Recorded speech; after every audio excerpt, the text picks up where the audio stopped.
بسم اللہ الرحمن الرحیم۔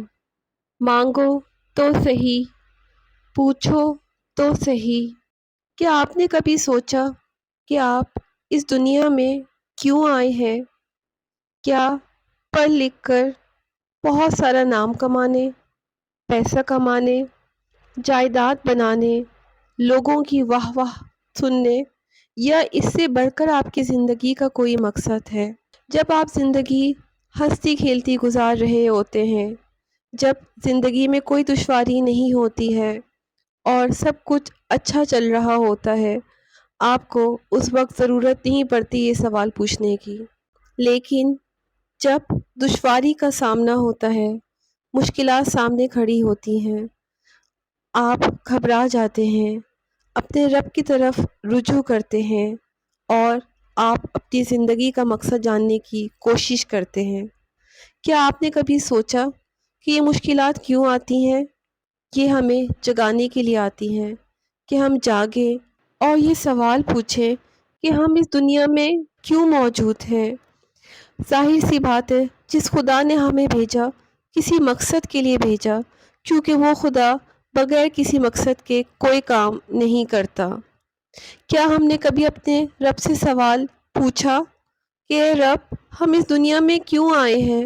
میں نے نہیں پوچھا جب تک میرے شوہر زندہ تھے اور میں ایک ہنستی کھیلتی زندگی بسر کر رہی تھی اپنے شوہر اور اپنے 3 بچوں کے ساتھ، کہ ایک دن اچانک رمضان میں میرے شوہر ہمارا ساتھ چھوڑ کے چلے گئے۔ صرف ایک دوست، ساتھی، محافظ، چاہنے والا شوہر، بہت محبت کرنے والا باپ اس دن اس دنیا سے رخصت نہیں ہوا، بلکہ مالی طور پر بھی ہم نے اپنے آپ کو قرض میں ڈوبا ہوا پایا اور کوئی راستہ سوچ نہیں پایا۔ امتحان زندگی میں اور بھی بہت دیکھے تھے اور الحمدللہ اس سے نکل پائے تھے ساتھ، لیکن اس امتحان کے بارے میں تو میں سوچ بھی نہیں سکتی تھی، جن کے لیے میں روز 4 رکعت نماز پڑھتی تھی کہ اللہ پاک ان کو صحت والی زندگی عطا فرمانا، جتنی میری زندگی لکھی ہو ان کے ساتھ گزروانا، کہ میں اکیلے زندگی نہیں گزار سکتی۔ سوچ بھی نہیں سکتی تھی کہ شادی سے پہلے 6 سال کا ساتھ اور شادی کے بعد 19 سال کا ساتھ ایک دم سے ختم ہو جائے گا اور میں اپنے آپ کو دنیا میں بے سہارا پاؤں گی۔ لیکن میں نے جانا کہ اس چیز نے مجھے اپنے رب کی طرف زیادہ سے زیادہ رجوع کرنا سکھایا، اور میں نے پہلی بار سوال کیا کہ اے اللہ، میں اس دنیا میں کیوں آئی ہوں؟ میرا کیا مقصد ہے اس دنیا میں؟ ویسے تو جب میں چھوٹی سی تھی تب سے یہ سوال میرے دماغ میں ابھرتا تھا، لیکن وہ یہ سوال آتا اور غائب ہو جاتا۔ لیکن پہلی بار میں نے سیریسلی اس سوال کو اپنے آپ سے پوچھا اور پھر اپنے رب کے سامنے اپنی حاجت مانگی کہ اے میرے رب، کیا میں بھی ایک عام سی زندگی گزار کے چلی جاؤں گی؟ کیا میرا بھی نام و نشان نہیں رہے گا؟ یا کوئی بڑا مقصد ہے جس کے لیے آپ نے مجھے پیدا کیا؟ اے میرے رب، مجھے چن لے اور مجھ سے کوئی کام لے لے مالک، کہ میں نہیں چاہتی کہ میری زندگی بے مقصد گزرے۔ اور میں نے جانا کہ جو میرے رب نے وعدہ کیا ہے کہ مجھے پکارو میں جواب دوں گا، اس نے جواب دیا۔ میرے بھائیوں اور میری بہنوں، ضرور اپنی زندگی میں یہ سوال اپنے رب سے کریں کہ آپ اس دنیا میں کیوں آئے ہیں، اور آپ کو خدا ضرور جواب دے گا۔ کیا آپ چاہیں گے کہ مرتے وقت آپ کو یہ غم ہو کہ آپ نے تو اپنی زندگی جی ہی نہیں، آپ نے تو وہ کام کیا ہی نہیں جس کے لیے خدا نے آپ کو پیدا کیا، آپ نے تو وہ سوال پوچھا ہی نہیں اپنے رب سے، تو پھر آپ کو جواب کیسے ملتا؟ یہاں میں یہ بھی بتاتی چلوں کہ جواب فوراً نہیں ملتا، اور یہاں آپ کو ڈسکریج نہیں ہونا ہے، آپ کو نا امید نہیں ہونا ہے، کیونکہ ایک لمبا سفر ہے اور یہ سفر ہی زندگی کا اصلی حصہ ہے۔ اس سفر میں ہی آپ کو سیکھنے کی بہت ساری چیزیں ملتی ہیں۔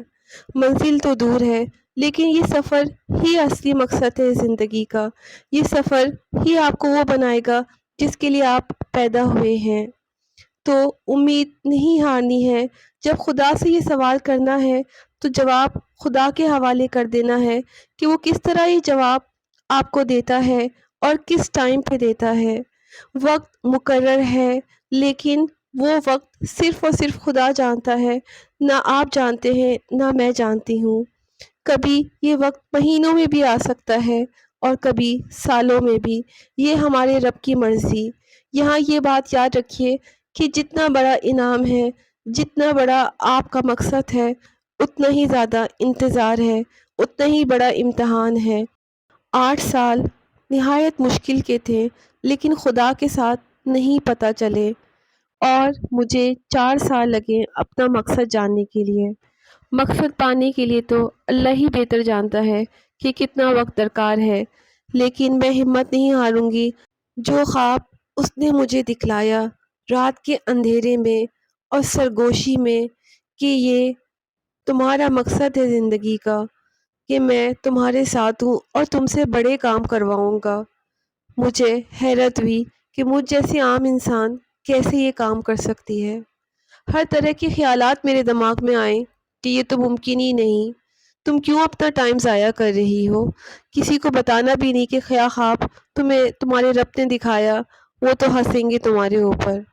لیکن ساتھ میں ایک سرگوشی کی آواز جیسے میرے دل و دماغ پہ چھا جاتی کہ یہ ہوگا اور ضرور ہوگا، لیکن اپنے مقرر وقت پر، اور بے شک سامنے والے حالات بالکل اس کے مخالف ہوں، لیکن جو خدا دیکھ رہا ہے وہ ہم نہیں دیکھ سکتے۔ اس کو پتہ ہے آگے کیا ہونا ہے، اور یہی ہمارا امتحان ہے۔ اگر آپ نے اب تک اپنی زندگی کا مقصد نہیں پوچھا تو آج فوراً پوچھ لیں۔ صرف آپ نے اپنے ہاتھ اٹھانے ہیں اور اپنے رب سے اپنی زندگی کا مقصد پوچھنا ہے اور پھر اس کے حوالے کر دینا ہے۔ یہاں یہ بات یاد رکھیں کہ منزل صرف اور صرف آپ کو آپ کا یقین ہی پہنچا سکتا ہے۔ اگر آپ کو خدا پہ کامل یقین ہے کہ جو بات اس نے بولی ہے، آپ کو جو خواب اس نے آپ کو دکھلایا ہے وہ پورا کرنے کی استطاعت رکھتا ہے، تو آپ ضرور اپنی منزل تک پہنچیں گے انشاءاللہ۔ کیونکہ جس رب کی ہم عبادت کرتے ہیں، جو اس کائنات کا مالک ہے، وہ اپنی ہر بات میں سچا ہے، اور اس کو نہایت پسند ہے جب ہم صبر کرتے ہیں اور شکر کرتے ہیں، اور سب سے بڑھ کر اس پر بھروسہ کرتے ہیں کہ مالک نے جب یہ بات بولی ہے تو یہ تو ہو کر رہے گی۔ جس نے کی جستجو اس کو مل گیا تو، اے خدا تو سب کا رہنما۔ خدا ہی ہماری رہنمائی کر سکتا ہے، وہی جانتا ہے کہ ہمارے اندر کیا صلاحیت ہے، ہمارے لیے کیا بہتر ہے۔ ہم تو سوچ ہی نہیں سکتے کہ اللہ پاک نے ہمارے اندر کیا صلاحیتیں رکھی ہیں۔ ہم اپنی خامیوں کو دیکھتے ہیں، وہ ہماری خوبیوں کو دیکھتا ہے۔ تو بس زندگی کا اور قیمتی لمحہ ضائع نہ کریں، اپنی زندگی کا مقصد کو پائیں اور فوراً اپنے ہاتھ اٹھا کے اپنے رب سے مانگے کہ اے میرے رب، بتا مجھے کہ میں اس دنیا میں کیوں آئی ہوں یا آیا ہوں، اور میں کس طرح تیری خدمت کر سکتا ہوں یا کر سکتی ہوں، کہ زندگی کا اصلی مقصد ہی یہ ہے۔ ہم اس کے نوکر ہیں، وہ بادشاہ ہے، اور نوکر نے اپنے رب کی، اپنے مالک کی خدمت کرنی ہے، اور انعام دینا مالک کا کام ہے۔ اس کے ساتھ میں آج کا موضوع ختم کرتی ہوں۔ سبحانک اللہم و بحمدک، اشہد ان لا الہ الا انت، استغفرک و اتوب الیک۔